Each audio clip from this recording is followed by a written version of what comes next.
شیخ یہ بتائیے گا کہ اگر کسی مسجد میں ایک امام نے نماز پڑھا دی اور نماز پڑھانے کے بعد اس کو خیال آیا کہ اس نے تو وضو نہیں کیا تھا،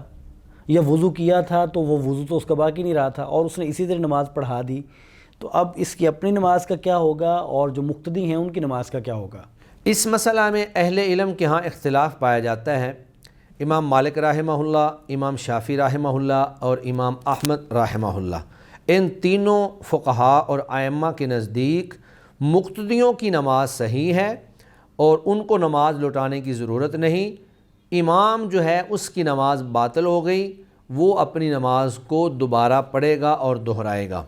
اس کی دلیل وہ سیدنا ابو ہریرہ رضی اللہ تعالیٰ عنہ کی وہ روایت پیش کرتے ہیں کہ رسول اللہ صلی اللہ علیہ وسلم نے فرمایا، یصلون لکم فإن اصابوا فلکم ولہم وإن اخطأوا فلکم وعلیہم، کہ یہ ائمہ جو آپ کو نماز پڑھاتے ہیں اگر وہ درست نماز پڑھائیں گے تو وہ تمہارے لیے بھی درست ہوگی اور ان کے لیے بھی درست ہوگی، وَإِنْ أَخْطَأُوا، اور اگر وہ کوئی غلطی کریں گے فَلَكُمْ، تو تمہارے لیے تو درست ہے، وَعَلَيْهِمْ، لیکن ان کے خلاف ہے، یعنی وہ اپنی نماز لوٹائیں گے۔ تو منتقی کے اندر سیدنا عمر رضی اللہ تعالی عنہ کا یہ عمل مذکور ہے کہ انہ صلی بالناس وہو جنب ولم یعلم، کہ انہوں نے جنابت کی حالت میں لوگوں کو نماز پڑھا دی اور ان کو یاد نہیں تھا، لیکن جب بعد میں ان کو یاد آیا تو